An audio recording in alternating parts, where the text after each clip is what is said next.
alunos, olá alunas, sejam mais uma vez bem-vindos ao Se Liga na Educação. Eu sou a Débora, professora de Química, e hoje nós vamos dar continuidade com o ciclo 3 do segundo ano e vamos trabalhar os cálculos de termoquímica. Então, ainda nesse ciclo, nessa aula, nós vamos dar continuidade àquilo que estávamos trabalhando com o segundo ano no terceiro ciclo, que é termoquímica. Porém, hoje nós vamos ver outras formas, outros modelos de como calcular o valor de ΔH. Ok? Para você, aluno do terceiro ano que está acompanhando essa aula, é extremamente importante, principalmente porque eu vou trazer um exemplo de como isso caiu no Enem em 2019. Então, fica comigo até o final. Bom, então, como objetivos dessa aula, nós temos, então, compreender os aspectos quantitativos relacionados à variação de energia em uma transformação química. Compreender os procedimentos utilizados para efetuar os cálculos e os procedimentos utilizados serão a lei de Hess e energias de ligação, ok? Então, esses serão os dois modelos novos que nós vamos trabalhar. Porém, para aqueles que ainda estão em dúvida, vou recapitular a outra forma de cálculo com vocês. Então, para calcular o ΔH, nós estudamos no ciclo 3 a energia de formação, ou a entalpia de formação, ou seja, aquela energia padrão de formação de um mol de substância. Nós temos também a energia de ligação, ou seja, a energia envolvida na quebra ou na formação de uma ligação química. E ainda nós temos um terceiro jeito de calcular, que é através da lei de Hess, ok? Na aula de hoje, o nosso foco é a energia de ligação e a lei de Hess. Mas, como eu disse, nós vamos fazer rapidamente uma recapitulação, ou seja, vamos voltar ali rapidinho na entalpia de formação, ok? Bom, então, na entalpia de formação, nós tínhamos algumas substâncias que elas tinham o seu ΔH de formação igual a zero. Quais substâncias eram essas? Por convenção, eram as substâncias no seu estado padrão, na sua forma mais estável. Quem que eram essas substâncias? Substâncias simples, por exemplo, o gás hidrogênio, o gás cloro, o gás oxigênio, o líquido de mercúrio, o ferro sólido ou até mesmo o carbono grafite.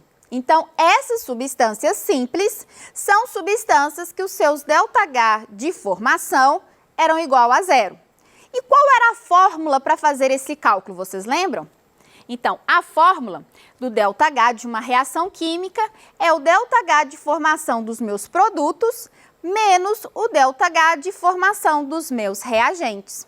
Vamos ver um exemplo para ver como isso vai ficar? Bom, então observe esse exemplo aqui.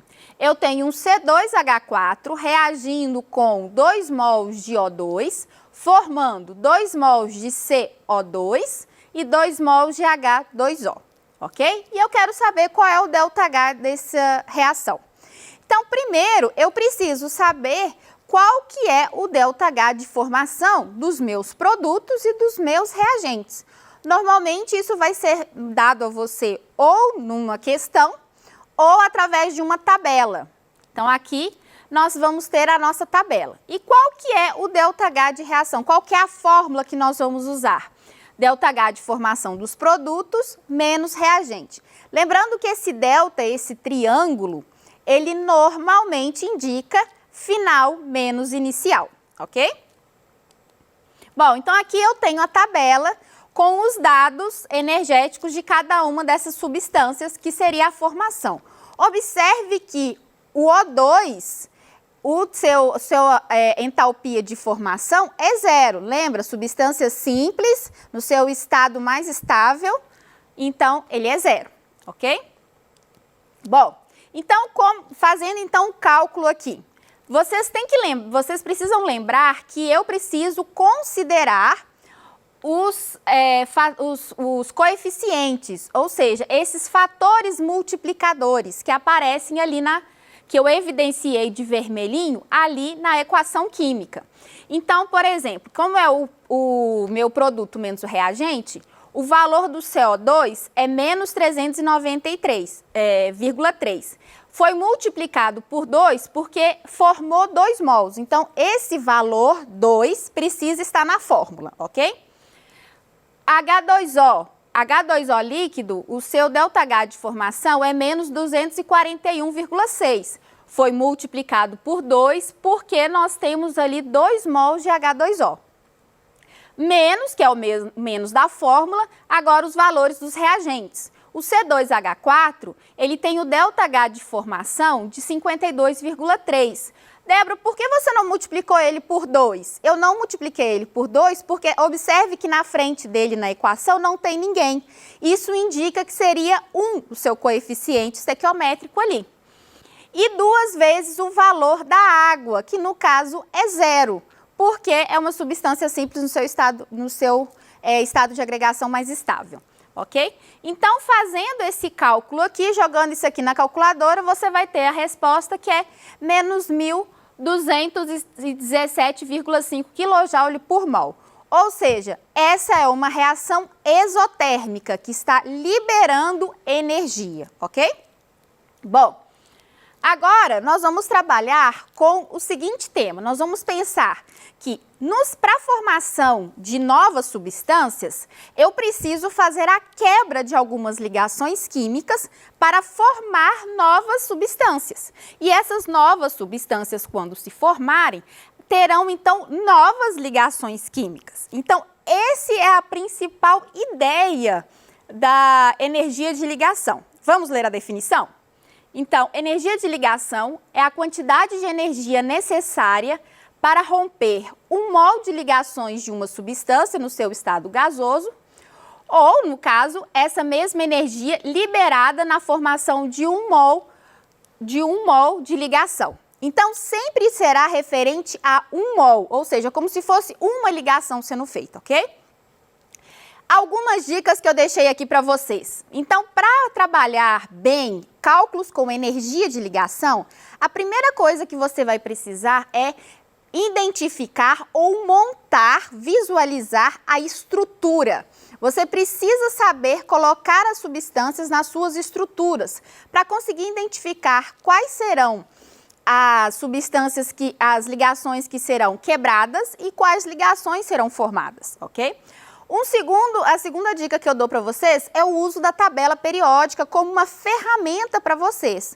Ou seja, o uso da tabela periódica vai ser usado como uma ferramenta, porque nela nós vamos conseguir extrair informações importantes para montar a estrutura da minha substância.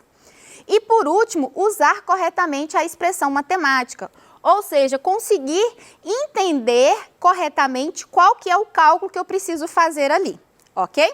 Então vamos fazer isso passo a passo num exemplo.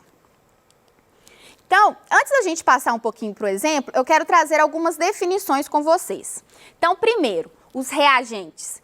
Então, numa reação química, sempre haverá a quebra das ligações nos reagentes. Isso, gente, parece que fica meio repetitivo, mas isso vai ser muito importante para nós. Então, nos reagentes acontece a quebra de ligação. E para quebrar uma ligação, eu preciso absorver energia. Logo, essa energia ela será positiva. Nos produtos, é o contrário, eu estou formando novas ligações. Para formar ligação, eu libero energia. Então, se eu libero energia, então a minha energia tem que ser negativa, ok? Com relação à tabela periódica, quais as informações que nós vamos extrair dela? Lembra que a tabela periódica ela foi distribuída, né? Os elementos estão distribuídos nela de forma que cada coluna indica a quantidade de elétrons na última camada? Essa informação é importante, porque nós conseguimos extrair dela quantas ligações químicas aquele elemento precisa fazer para alcançar a estabilidade. Exemplo, na coluna 14 ou 4A, nós temos, o exemplo seria o carbono, que tem 4 elétrons na última camada. Ou seja, ele precisa fazer mais 4 ligações para ficar estável, ok? Na coluna 15, ou seria 5A na antiga tabela. Então, nós temos o nitrogênio, que precisa de mais 3 ligações apenas para ficar estável. Na 16, nós teríamos o oxigênio, que só precisaria de mais 2 ligações para ficar estável. Na 17, nós teríamos aí o flúor ou o cloro, que só precisaria de mais uma ligação para ficar estável. E temos ainda o hidrogênio, que está na coluna 1, apesar dele não ser um metal, ele só tem um elétron na última camada, o seu único elétron, e ele precisa de mais uma ligação para ficar estável. Então, se você souber essas informações, vai facilitar muito a montagem da sua estrutura. Então, vamos seguir agora aqui para o nosso exemplo. Então, eu tenho um CH2H4 reagindo com Cl2, formando C2H4Cl2. Ok. Então, a energia envolvida em cada uma dessas ligações químicas, ela já foi lhe dada numa tabela. Se você estiver fazendo exercícios de um livro didático, provavelmente essa tabela está no final do seu livro. Se é um concurso ou um vestibular, ou qualquer outra forma, né, de prova, provavelmente vão ser fornecido uma tabela com essas informações. Então, aqui eu tenho os tipos de ligação envolvidos na estrutura e tenho as suas energias. Bom, e quero saber qual é o ΔH dessa reação. Então, aqui eu já desenhei para vocês a estrutura de cada uma dessas substâncias. O que eu dou como dica para vocês? Toda vez que você precisar montar ou visualizar uma estrutura mais complexa, sempre comece pela mais simples, ok? Então, por exemplo, aqui nessa reação, o mais simples seria Cl2. Então, se o o cloro, né? Ele é da coluna 17, ele só precisa de uma ligação. Então, eu vou ter uma ligação entre os cloros. Ali o C2H4, comece pelo carbono, né? Faça com uma ligação simples. Depois que você distribuir os hidrogênios, você vai perceber que precisa de colocar mais uma ligação entre eles, ok? E o último ali também, comece pelo carbono, distribua os hidrogênios e depois coloque os cloros, ok? Dessa forma você vai perceber que vai exatamente essa estrutura. Uma coisa que eu quero que vocês observem nessa estrutura é o seguinte. Observe aqui, eu tenho 4 tipos de ligação CH, ok? Nos reagentes. E olha só, eu tenho as mesmas 4 ligações CH nos meus produtos. Observe que as 4 ligações CH no reagente permanecem igual no produto. Logo, não precisamos usar esse valor no cálculo. Se houver ligações que se repetem no reagente e no produto, elas não irão afetar, porque elas não foram quebradas e nem formadas, ok? Com isso, eu desenho novamente a minha equação e tiro da minha tabela o valor energético do CH para que a gente possa prestar mais atenção nas estruturas, ok? Então, olha só. Eu tenho a reação C-dupla-C, que ela foi quebrada. Débora, como você sabe que ela foi quebrada? Simples. Ela não repete no meu produto. Ela está apenas no meu reagente. Então, essa ligação foi quebrada. Então, uma ligação C-dupla-C foi quebrada. A ligação Cl-Cl também foi quebrada. Débora, como você sabe? Porque ela não está no produto. Se ela não está no produto, logo ela foi quebrada nos reagentes, ok? E agora, quais ligações então foram formadas? Bom, a ligação C-simples-C, porque no reagente eu tinha C-dupla-C. Então, essa ligação foi quebrada e a ligação que foi feita agora é C-simples-C, ok? Outra ligação que não tinha no meu reagente era Cl-C. Então, essa ligação C-Cl, ela não tinha nos meus reagentes e agora tem nos meus produtos. Logo, ela foi formada. Mas observe que foi 2 vezes formada. Então, eu tenho que contar 2 vezes esse valor, ok? Então, com essas informações, já fica bem mais fácil a gente conseguir fazer o cálculo. E qual que é o grande macete que eu vou dar para vocês? Se vocês têm dificuldade de entender que se ela é quebrada, o valor tem que ser positivo e se ela é formada tem que ser negativo, use a fórmula ao contrário. Ou seja, o ΔH da reação vai ser o somatório das energias dos reagentes menos a dos produtos, ok? Então, aqui, ó, nós vamos fazer os valores das ligações que foram quebradas menos a dos meus produtos, porque dessa forma o menos vai pegar todo mundo do produto, ok? E o que vocês precisam lembrar é que aonde teve duas ligações CCl, vai ter esse 2 vezes o valor dessa energia de ligação, ok? Se vocês fizerem os cálculos dessa equação, vocês vão chegar a esse valor, menos 154 kJ, ok? Bom, e agora nós vamos trabalhar com a lei de Hess. A lei de Hess é justamente é como se você trabalhasse um sistema matemático. Então, você vai ter diversas contas que você vai fazer ou ações que você vai fazer na equação que vai variar no meu ΔH, ok? Então, algumas regras que você precisa ter. Primeiro, as equações precisam estar balanceadas antes de começar. Segundo, quando você inverter uma equação, você precisa também inverter o sinal do seu ΔH. Isso vai ficar mais claro no exemplo.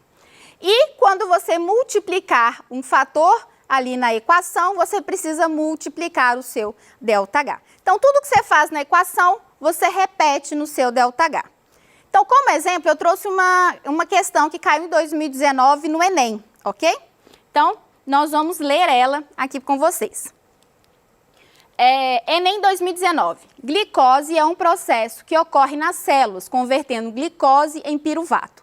Durante a prática de exercícios físicos, que demanda grande quantidade de esforço, a glicose é completamente oxidada na presença do O2. Entretanto, alguns casos, as células musculares podem sofrer déficit de O2 e a glicose ser convertida em 2 moléculas de ácido lático. As equações termoquímicas de combustão da glicose e do ácido lático são, respectivamente, mostradas a seguir. Então, aqui eu tenho a estrutura e ele pede: o processo anaeróbico é menos vantajoso energeticamente, por quê? E aí, então, nós vamos fazer o cálculo. Primeiro, nós precisamos entender o que o exercício está pedindo. Ele está pedindo o processo anaeróbico, ou seja, a transformação da glicose em ácido lático. E o exercício já falou que tem que formar 2 moléculas, ou seja, 2 mols, ok? E não pode ter a presença do oxigênio. Então, eu preciso saber quem é o meu reagente e quem é o meu produto. Então, no texto, eu evidenciei que a glicose era o meu reagente e o ácido lático o meu produto. Então, a glicose é o C6H12O6 e esse outro de baixo é o meu produto. Se a glicose já está no reagente, beleza, não vou mexer com a equação dela. Mas observe que o ácido lático está no reagente, mas ele é o nosso produto. Então, eu vou precisar fazer o quê? Inverter ele, passar ele para o meu produto. Se eu inverto ele, eu também tenho que inverter o sinal do meu ΔH, ok? Bom, agora eu preciso eliminar o oxigênio. Por quê? Ele não é anaeróbico, ou seja, não pode ter a presença do oxigênio ali. Aqui eu tenho no reagente 6 mols de O2, enquanto que embaixo eu tenho 3 mols de O2. Ou seja, se eu fizesse uma subtração aí, ainda ia sobrar oxigênio. Então, eu quero eliminar tudo. O que eu vou fazer?